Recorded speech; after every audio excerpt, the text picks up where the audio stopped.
नमस्कार, आप देख रहे हैं युग करवट न्यूज और आपके साथ मैं हूं शोभा भारती।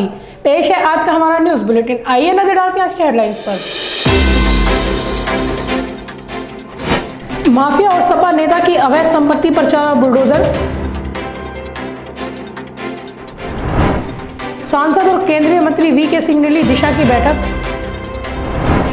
और बसपा प्रमुख मायावती ने कहा राष्ट्रपति बनने की उनकी कोई इच्छा नहीं। कुख्यात अपराधी बदन सिंह बद्दो शासन के निशाने पर है। बद्दो की कमर तोड़ने के लिए उसके करीबी लोगों पर शिकंजा कसा जा रहा है। मेरठ में उसके राइट हैंड अजय सहगल की 20 करोड़ रुपए के अवैध निर्माण पर बुलडोजर चला दिया गया। बदन सिंह फरार है और उस पर 2.5 लाख रुपए का इनाम घोषित है। 19 के मेरठ में पुलिस को चकमा देकर बदन सिंह बद्दो तब से उसके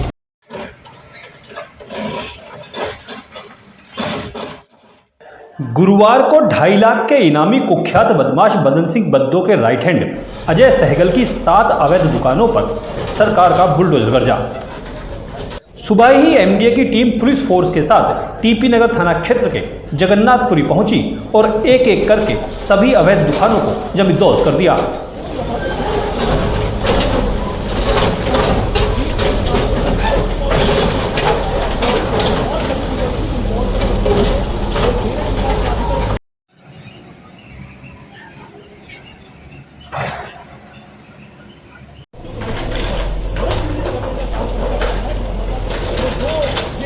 जो 2 बुलडोजर हैं वो यहाँ पर आपको गरजते हुए नजर आ जाएंगे।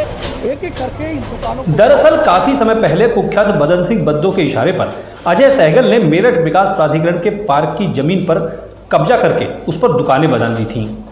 एमडीए ने पहले दुकानों को ध्वस्त करने के लिए नोटिस जारी किया था।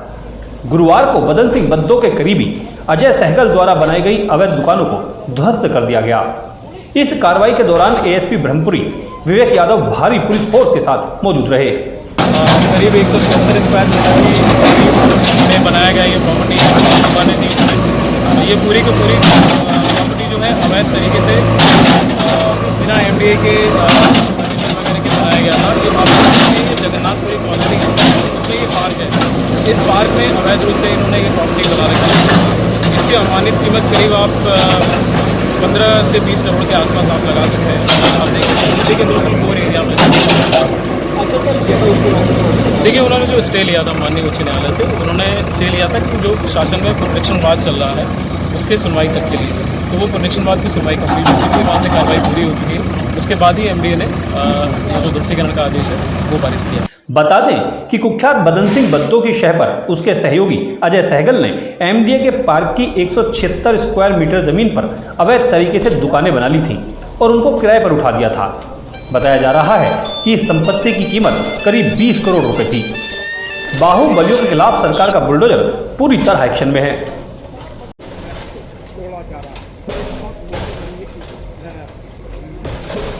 गुरुवार को जगन्नाथपुर में मेरठ विकास प्राधिकरण की टीम ने पुलिस फोर्स की मौजूदगी में 2.5 लाख के इनामी कुख्यात बदन सिंह बद्दो के सहयोगी अजय सहगल की अवैध दुकानों को जमींदोज कर दिया। लेकिन शहर के बीचों बीच कुछ साल पहले एमडीए के पार्क की जमीन पर हुआ दुकानों का अवैध निर्माण कई सवाल खड़े कर गया है। दरअसल टीपी नगर के जगन्नाथपुरी में मेरठ विकास प्राधिकरण के पार्क की 176 स्क्वायर मीटर जमीन थी। कुख्यात बदन सिंह बद्दो के इशारे पर उसके राइट हैंड अजय सहगल ने जमीन को कब्जा लिया और उस पर दुकानों का निर्माण करा दिया। सवाल यह है कि जब अवैध तरीके से दुकानों का निर्माण हो रहा था तो उस वक्त एमडीए के अधिकारी और कर्मचारी कहाँ थे? क्या उनको इस अवैध निर्माण के बारे में जानकारी नहीं थी? क्या एमडीए के अधिकारी और कर्मचारियों की मिलीभगत से कुख्यात बदन सिंह बद्दो के सहयोगियों ने अवैध निर्माण कराया था? ये तमाम सवाल जवाब ढूंढ रहे हैं। देखने वाली बात यह भी है कि क्या एमडीए उन अधिकारियों और कर्मचारियों पर कार्रवाई करेगा जिनके समय में यहां अवैध दुकानें बनाई गई थीं। ब्यूरो रिपोर्ट, युग करवट। जिला मुख्यालय में विकास समन्वय और निगरानी समिति की बैठक हुई। इसमें केंद्रीय मंत्री वीके सिंह ने अध्यक्षता की। बैठक में महापौर और विधायक भी शामिल हुए। यहां केंद्र और राज्य सरकार की योजनाओं की समीक्षा की गई।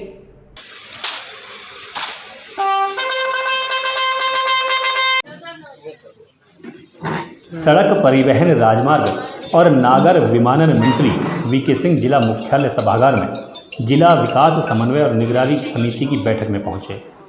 इस दौरान उन्होंने विभिन्न विभागों से जुड़ी योजनाओं की समीक्षा की और उनकी प्रगति जानी।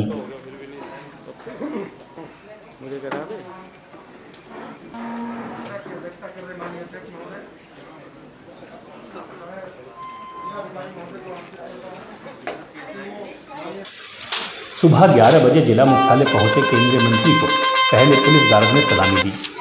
इसके उपरांत सभागार में डीएम आरके सिंह ने बुके देकर उनका और दूसरे जनप्रतिनिधियों का स्वागत किया।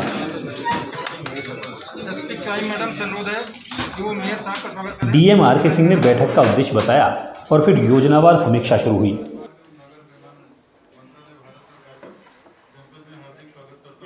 इस दौरान राष्ट्रीय सामाजिक सहायता कार्यक्रम के तहत वृद्धावस्था, किसान पेंशन योजना, पीएम आदर्श ग्राम योजना, निराश्रित महिला पेंशन योजना, child protection service POCSO act, प्रधानमंत्री आवास योजना, दीनदयाल उपाध्याय ग्रामीण कौशल योजना, पीएम रोजगार योजना, उज्ज्वला योजना, राष्ट्रीय खाद्य सुरक्षा योजना, राष्ट्रीय स्वास्थ्य मिशन, क्षय रोग जागरूकता अभियान, दीनदयाल उपाध्याय ग्रामीण ज्योति योजना, स्वच्छ भारत मिशन शहरी, ई राष्ट्रीय कृषि बाजार योजना, राष्ट्रीय ग्रामीण पेयजल कार्यक्रम, अमृत योजना, मिड डे मील, स्वच्छ भारत मिशन ग्रामीण, दूरसंचार सेवाएं, राजमार्ग सहित कई बिंदुओं पर चर्चा की गई।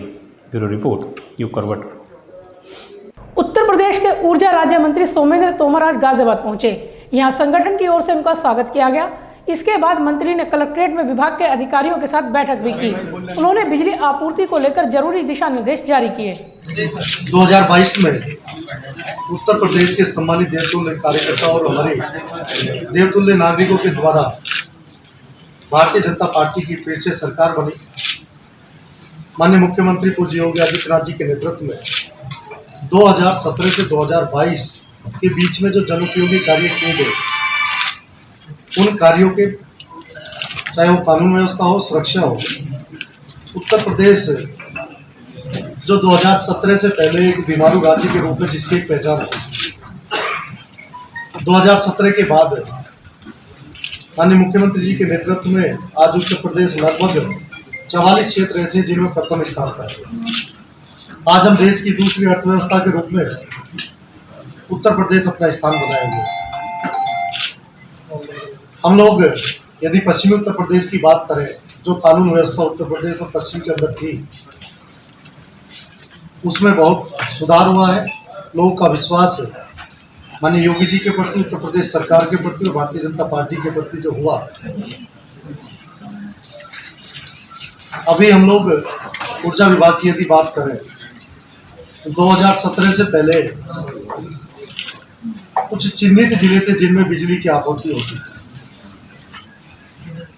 2017 के बाद माननीय मुख्यमंत्री जी के नेतृत्व में कुशल प्रबंधन के द्वारा जो ऊर्जा के क्षेत्र में बदलाव हुआ, तो मुझे खुशी है कहते हुए कि 2017 से 2022 के बीच में कहीं बिजली को लेकर कोई प्रदर्शन नहीं हुआ।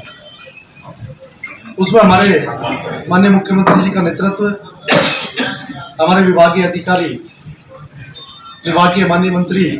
बहुजन समाज पार्टी की अध्यक्ष मायावती ने प्रधानमंत्री बनने की इच्छा फिर से प्रकट की। उन्होंने ये भी कहा कि वो राष्ट्रपति नहीं बनना चाहती।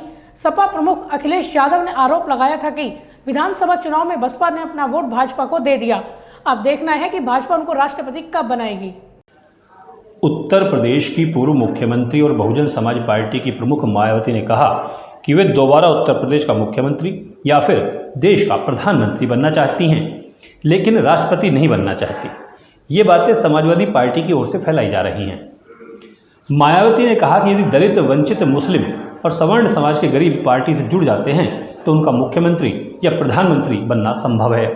में यूपी की फिर से मुख्यमंत्री बनने, वह आगे चलकर देश का पीएम बनने का ही सपना देख सकती हूँ, लेकिन देश का राष्ट्रपति बनने का तो सपना मैं कभी भी नहीं देख सकती हूँ, क्योंकि मैंने अपनी पूरी जिंदगी ऐश व आराम के लिए नहीं, बल्कि बाबा साहब डॉक्टर भीमराव अंबेडकर एवं मान्यवर श्री काशीराम जी के बताए हुए रास्तों पर चलकर वह कदम कदम पर कड़ा संघर्ष करके इनके अनुयायियों को, वह खासकर दबे कुचले लोगों को अपने पैरों पर खड़ा करने के लिए समर्पित की है।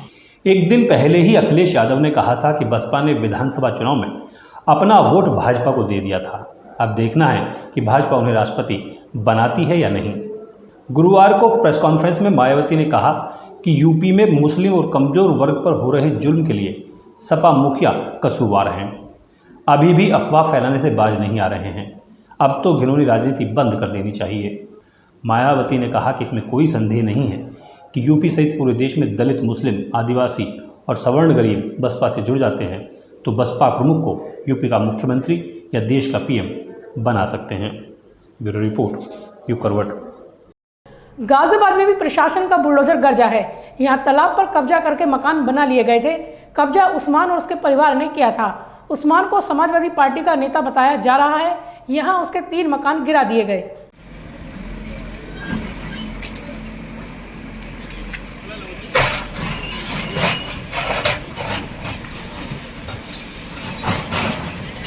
प्रशासन की ओर से डासना के उस्मानगढ़ी में सरकारी तालाब पर कब्जा कर बनाए गए मकानों पर बुलडोजर चलाया गया।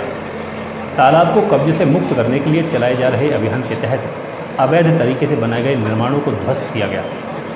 अभियान के पहले दिन 3 मकानों को चिन्हित किया गया था। तीनों मकानों पर एक साथ बुलडोजर की कार्रवाई की गई।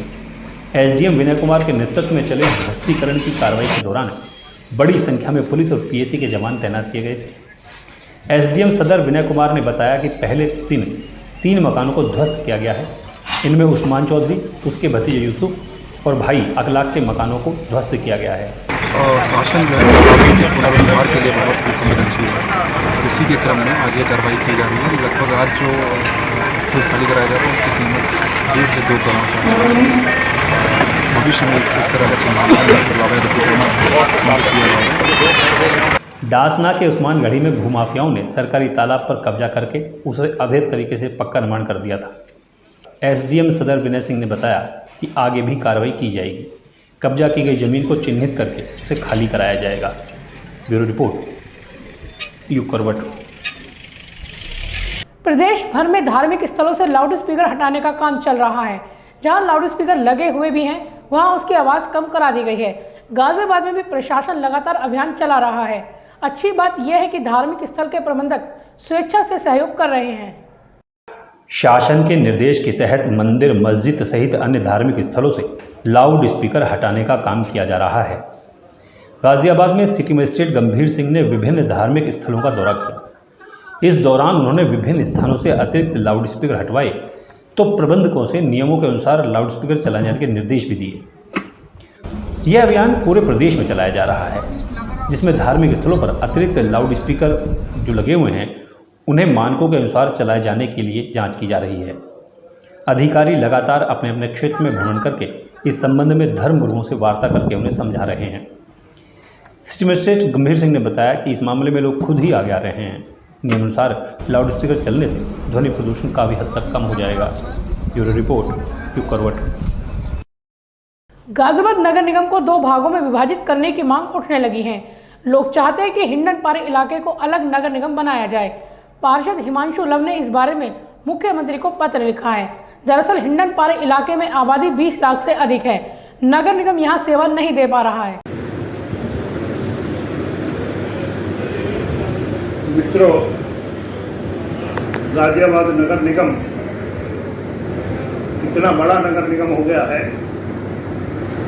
2017 के नगर निगम चुनाव में, महापौर के चुनाव में 16 लाख मतदाता ने अपने मताधिकार का प्रयोग किया।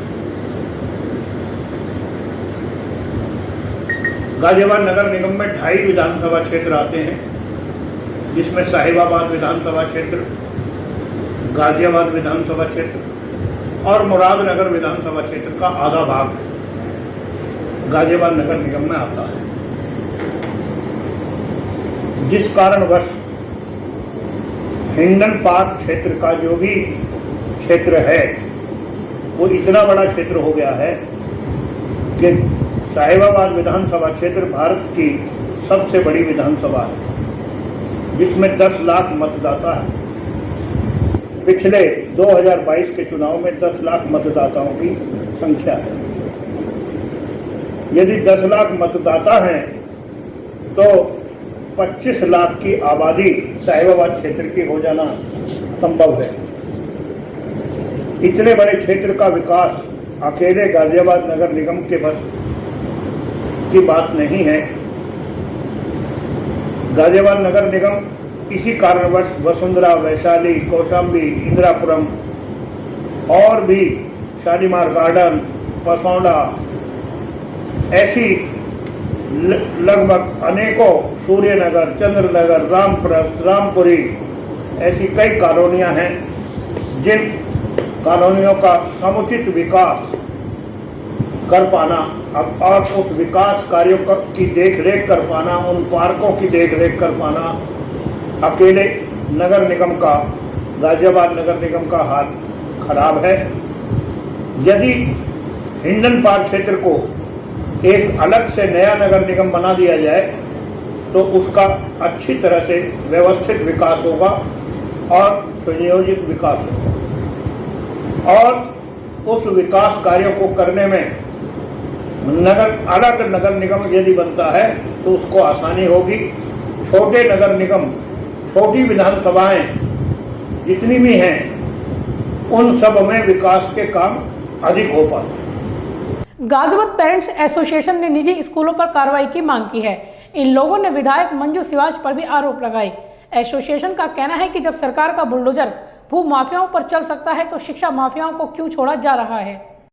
योगी जी से पूछना चाह रही हूँ, क्यों नहीं सोचते इन प्राइवेट स्कूल माफियाओं को इतनी छूट क्यों दे रहे हो? क्या देश के बच्चे ऐसे ही कत्ल होते रहेंगे? अभी 2 साल पहले जीडी गोयनका से अरमान गया था, आज अनुराग गया है। क्या हम अपने बच्चों की बलि ऐसे ही चढ़ाते रहेंगे? और इस जहां हम बैठे हैं यहाँ की विधायक मंजू सिवाच, आपको नींद कैसे आ रही है? आप सो पा रही हैं? माँ आप भी है ना, आप विधायक हैं। क्या आप योगी जी से मिलकर इस बात को नहीं कह सकती थी कि तुरंत इस स्कूल पर ताला डाला जाए और बुलाइए उमेश मोदी को? मैं ललकारती हूं उन शुभांगी जी को जो एसडीएम पेरेंट्स को उंगली दिखा रही हैं। अगर आप वास्तव में एक अधिकारी हैं और सच में अपनी काबिलियत से अधिकारी बनी है जनता की सेवा करने के लिए, तो गर्दन पकड़ के उठा लाइए उस तायल को और उस मोदी को, तो आपको यही जनता गले में हार पहना के पूजेगी। लेकिन आपके बचाव में आपके अधिकारी निकल रहे हैं, डीएम साहब आपका बचाव कर रहे हैं। आपको शर्म नहीं आई? आप बच्चे की बुआ को उंगली दिखा के धमका रही हैं। आपको उसके साथ खड़ा होना चाहिए था। अगर आप वास्तव में अधिकारी हैं, वास्तव में आपने अपनी काबिलियत से नौकरी पाई है और जनता की सेवा करनी है और इन स्कूल मालिकों से सूटकेस नहीं लिया है, तो आप 24 घंटे के अंदर अंदर कम से कम उस तायल को और उस मोदी को गिरेबान पकड़ के जेल के अंदर कर दीजिए। नहीं तो फिर इन पेरेंट्स की, इस अनुराग की लड़ाई गाजियाबाद पेरेंट एसोसिएशन के सिपाही लड़ेंगे। बाराबंकी का भाजपा युवा मोर्चा का मंडल अध्यक्ष उप मुख्यमंत्री केशव प्रसाद मौर्य के पैरों में गिर पड़ा। वो फूट फूट कर रोया भी। उसका कहना था कि पुलिस ने उत्पीड़न कर रखा है। उप मुख्यमंत्री ने मदद का आश्वासन दिया है। क्या समस्या क्या तुम्हारी, तुम ये बताओ। इस तरह ये नाटक क्यों करते हो? अब क्या समस्या? बाबू जी हम लोग मंडल अध्यक्ष जी के साथ मारपीट के हमरो नाम यार ये बताओ, इस तरह नहीं करना चाहिए। हम तो इससे कार्यकर्ता तुम्हारी तरह हम भी हैं। डीडीसी है बाबू जी, हमारा नाम लिखा है मंडल अध्यक्ष जी के साथ मारपीट हुई। अपने बोर्ड अध्यक्ष उनके लड़के हैं, वास्तव में उनको परेशान मैं कह देता कौन परेशान कर रहा है? मैं कह देता ठीक है। भारतीय जनता पार्टी युवा मोर्चा के राष्ट्रीय कार्यालय प्रभारी विनीत त्यागी हिमाचल प्रदेश के प्रभारी भी हैं। वहां मंडल प्रशिक्षण वर्ग चल रहा है। विनीत ने हमारी कार्य पद्धति और व्यक्तित्व विकास विषय पर अपना संबोधन दिया। एक ही सत्य को प्राप्त करने के अनेकों मार्ग हो सकते हैं, ये विचार हमारा है और केवल इसी विचार पर आधारित भारतीय संस्कृति ने हम गर्व से कह सकते हैं, आज तक किसी दूसरे न देश पर न विचार पर आक्रमण नहीं किया है। हम अपने घर से निकलकर किसी दूसरे के घर में कभी नहीं गए हैं कि आप हमारे विचार को मानिए नहीं तो आपको मार देंगे। हमने आज तक किसी देश पर कब्जा कर लेने के लिए आक्रमण नहीं किया है। केवल और केवल पूरे विश्व में भारत एक ऐसा देश है और कोई दूसरा उदाहरण ऐसा पूरे विश्व में नहीं है। ऐसा क्या है इस भारत भूमि में जो हजारों वर्षों के अत्याचार के बाद भी अपने मूल्यों को सुरक्षित रखते हुए आज तक अपना अस्तित्व बरकरार रखे हुए है और कभी किसी को न कुचलने की कोशिश की है न मारने की कोशिश की है। वो शक्ति जो है भारत की, भारत भूमि की, इस पुण्य भूमि की, वो ये विचारधारा ही है, एक आत्ममानववाद का विचार ही है। तो जब आप अपने जीवन में एक युवा मोर्चा के कार्यकर्ता की तरह और एक भारतीय जनता पार्टी के कार्यकर्ता के नाते आगे बढ़ते हैं, तो इस विचार को आपको समझकर अपने जीवन में और अपने कार्य पद्धति में उतारना बहुत जरूरी है। अगर हम इन मूल्यों से अलग हुए, हम एकात्म मानववाद और अंत्योदय के मूल्यों से अलग हुए, तो फिर हम में और बाकी संगठनों में कोई अंतर नहीं रह जाएगा। तो फिलहाल आज के लिए इतना ही। गाजियाबाद और आसपास की खबरों के लिए देखते रहिए युग करवट और विस्तार से खबरों को जानने के लिए पढ़िए युग करवट न्यूज़पेपर। सब्सक्राइब कीजिए युग करवट। नमस्कार।